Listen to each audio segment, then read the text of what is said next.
یہ تو ذرا پوچھ لیں ان سے. وہ تو کہتے ہیں ہم نے گولی چلائی ہی نہیں ہے سرے سے. تو یہ اوپر سے کنکر جو ہے ابابیل نے مارے تھے کہ اتنے لوگ جو ہے زخمی ہوئے اور مرے, اور آپ کی سارے لوگوں نے دیکھا. اور متی اللہ جان نے جو کچھ کھوسا صاحب, ایک طرف محسن نقوی صاحب اور گنڈا پور صاحب کی ملاقات ہوتی ہے, دوسری طرف 25 لوگوں کو سزا سنائی جاتی ہے.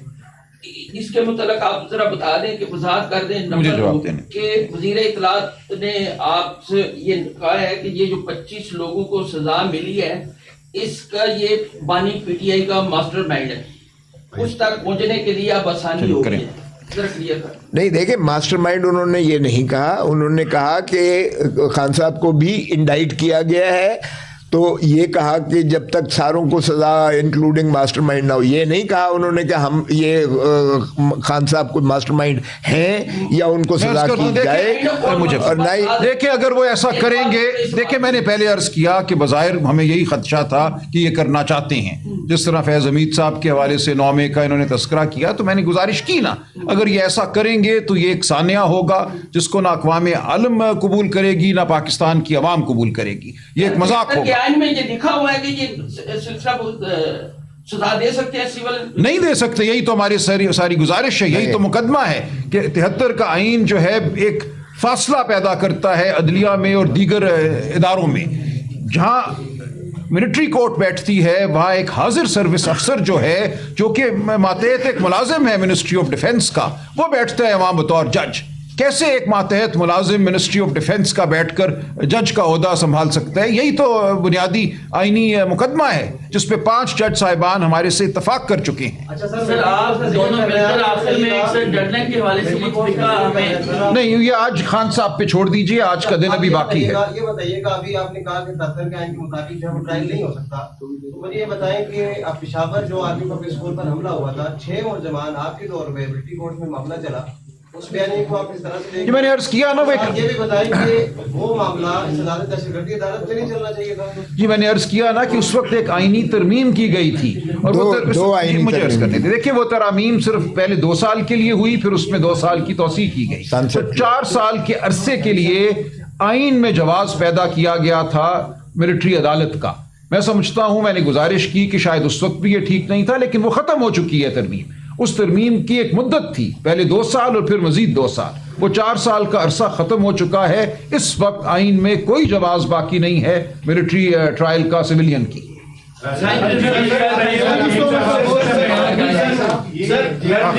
آخری سوال. میرا خود تعلق کے پی کے ثوابی سے, امین میرا نام ہے گولڈ ٹی وی سے. سیول نافرمانی کی ممکنہ کال ہے وہ برقرار ہے, باقی اسلامات سے سمجھ آ جاتی سیول نافرمانی. اب میرا خود تعلق کے پی کے سے, تو میں کے پی کے جو کہ پی ٹی آئی کی گورنمنٹ میں, وہاں سیول نافرمانی نہیں دیکھیں, میں عرض کروں سیول نافرمانی کیا ہوگی اس کے خد و خال آپ کے سامنے نہیں آئے. ابھی بات صرف اور صرف بیرون ملک جو لوگ ہیں, جو وہاں سے ریمیٹنس بھیجتے ہیں, جو وہاں سے پیسہ بھیجتے ہیں, ان کے حوالے سے بات ہوئی ہے. اس سے آگے اس وقت کوئی بات نہیں ہوئی. شکریہ.